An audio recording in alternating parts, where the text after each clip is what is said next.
Hold on to your seats, folks, because we're about to blow the lid off a scandal that's rocking the media world. An ABC News whistleblower has come forward with explosive allegations about the recent Trump-Harris debate. We're talking collusion, bias, and outright manipulation at the highest levels.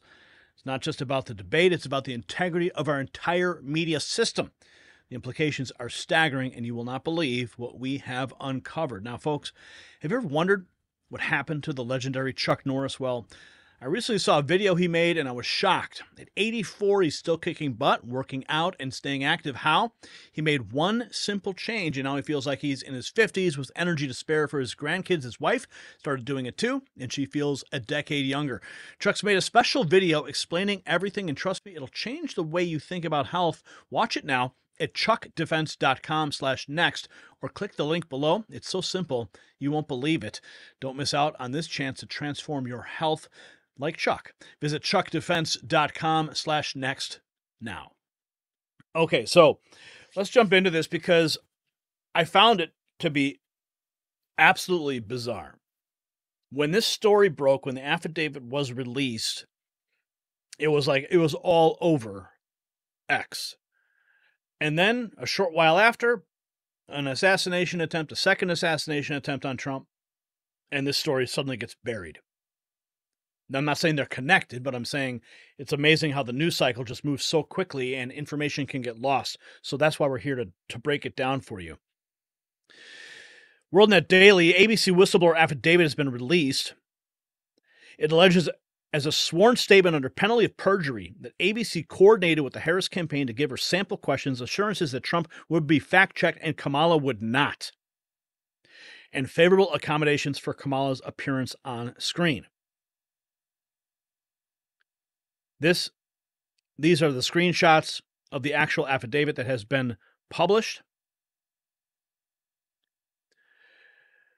It was dispatched via Federal Express on September 9th, delivered to his residence, the whistleblower's residence, and will remain unopened for potential investigative purposes. So he basically, before the debate, mailed the package to himself so that it would be stamped and sealed, proving that he's not making these things up post-debate.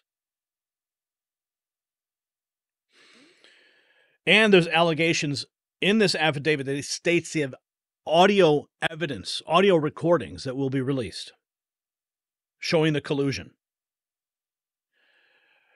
Now, we've got Megyn Kelly also weighing in. We're going to play that clip too. But first, let's listen to this one man and his breakdown. And said, so the whistleblower from ABC's affidavit has come out, and it ain't looking good for ABC, guys. For those of y'all that don't know about this situation, there was a whistleblower at ABC that has come out and said that they were going to release their affidavit today, claiming that the debate against Donald Trump and Kamala Harris was completely biased and was to swing in the favor of Kamala. Here's the first page of it. Pause and read, guys. This is the second page. This is what we're going to talk about. Furthermore, the Harris campaign imposed restrictions on the scope of questioning, including no questions regarding the perceived health of President Joe Biden, no inquiries related to her tenure as Attorney General in San Francisco. Why wouldn't they want questions about her tenure as Attorney General in San Francisco getting out? That's like her whole experience as a political candidate. No questions concerning her brother-in-law, Tony West, who faces allegations of embezzling billions of dollars in taxpayer funds, who may be involved in her administration if elected. Why wouldn't they want questions about her brother-in-law getting out, especially if he's being accused of embezzling taxpayer funds? Now, a side note, if you want to learn more about this Tony West character, on my X account, I have retweeted a post that you need to see. It goes into great detail about what this Tony West person has done and who he's connected to. Very important. I want you to go look at that. And then it goes to say, I've observed a pronounced bias against Donald Trump within ABC News. Employees expressing favorable views towards him experience significant concerns about potential retribution. In the workforce, we call that retaliation, which is illegal as fuck, guys. But if y'all want to take screenshots, here you go. This is just the affirmation of documentation claiming he sent letters to so-and-so and so forth. But get your screenshots. And this is the last page of the affidavit. And this is straight up election interference, guys. This proves that ABC sways favor towards a presidential candidate, and it's uncalled for. Now, Megyn Kelly, she went deep in this. We're going to play Megyn Kelly's reaction to this. But what's interesting is that ABC actually responded to these allegations to the Daily Beast. One commenter said, honestly, ABC's hesitant response to the Daily Beast about the debate whistleblower is telling. Instead of lobbing defamation nukes or ardent denials, they barely muster enough strength to squeak out a timid, carefully crafted statement. In a statement to the Daily Beast, ABC News did not address any of the specific allegations. They just state ABC News followed the debate rules that both campaigns agreed on, in which clearly state no topics or questions will be shared in advance with campaign or candidates. ABC made a statement regarding the only thing ABC said was they did not give the questions or topics.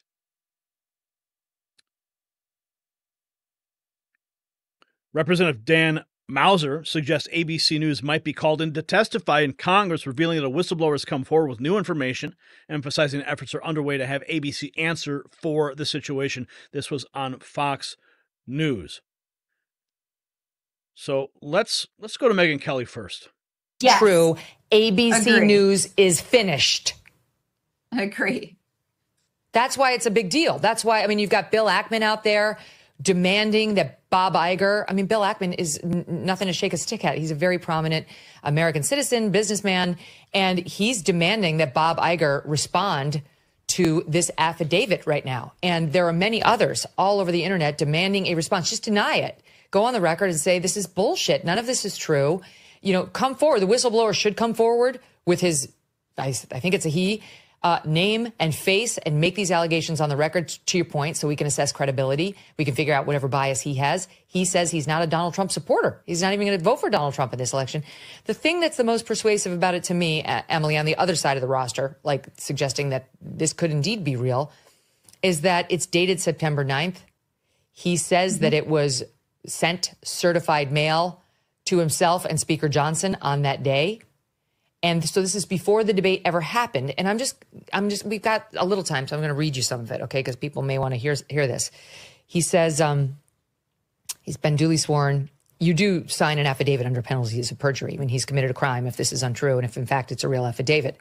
He says, this is my name, though it's been blocked out. I've worked for ABC News, ABC, and then lowercase news, which would be interesting, for over 10 years in various technical and administrative positions. Now that right there is interesting. Technical and administrative positions is not a reporter.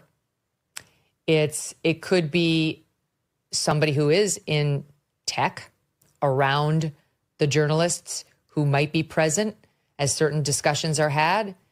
The journalists often kind of forget about the tech people around them. They have enough to think about. They don't really think about the supportive tech staff.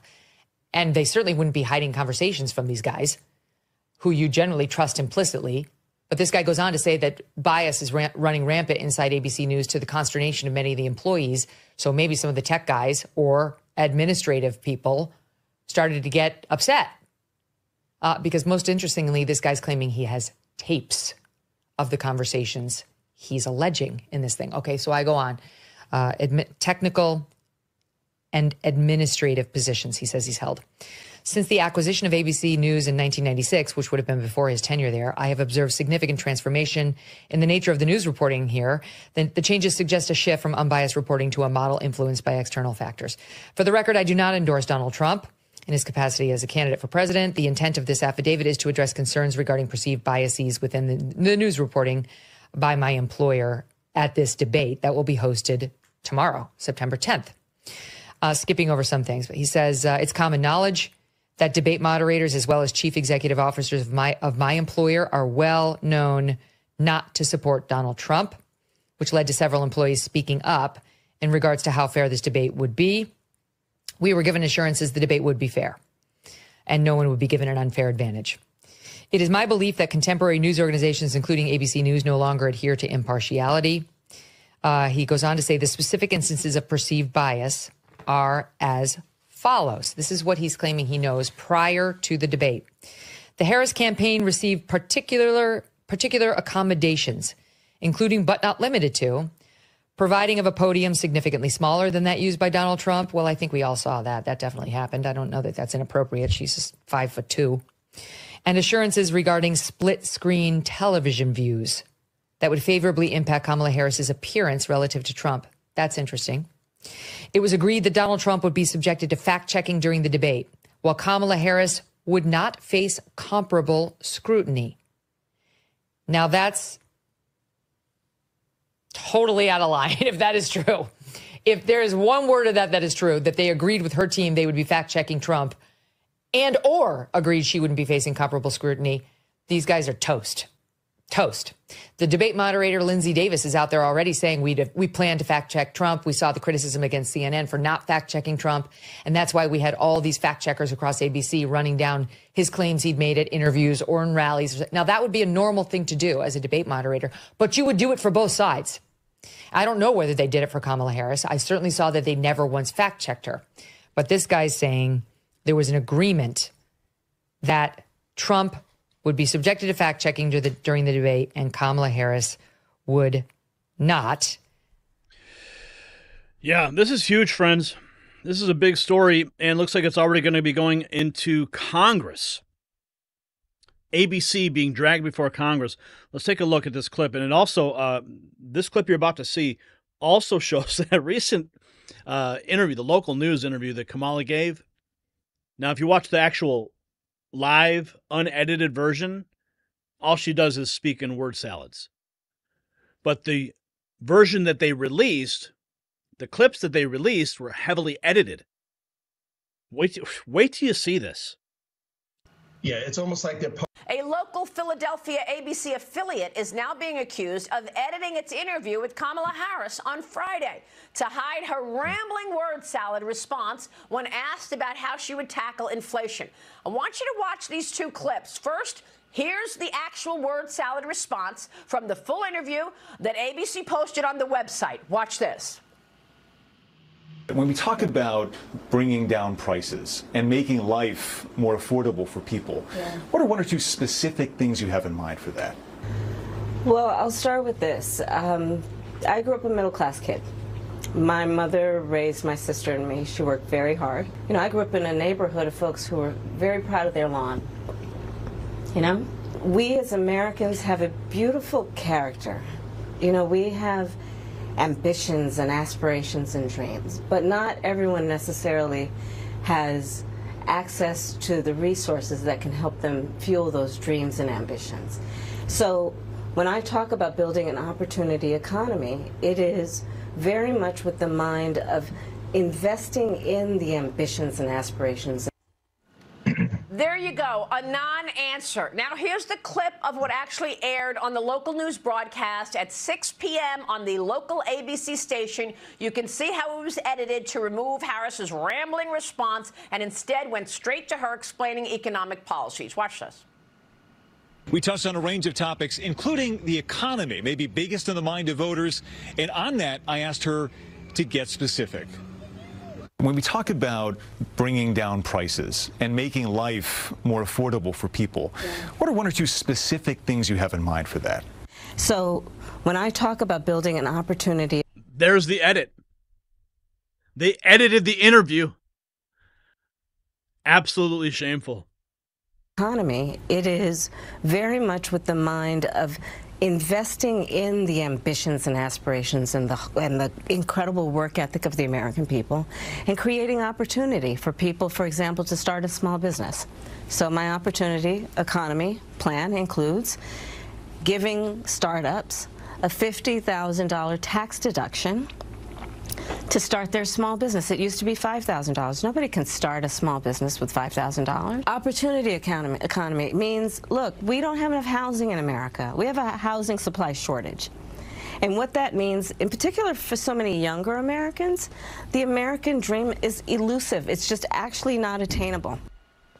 More of the same, Congressman User. They edited her answer to make her look better. It was still a word salad, by the way. Yeah, it's almost like they're part of the campaign, and they're editing, of course, to put her in the best light possible. And if that was a President Trump interview, they'd be putting him in the worst light possible. Yeah. And that's why we call it fake news. We call it edited news. But keep in mind this. In that debate, right, it was a tag team.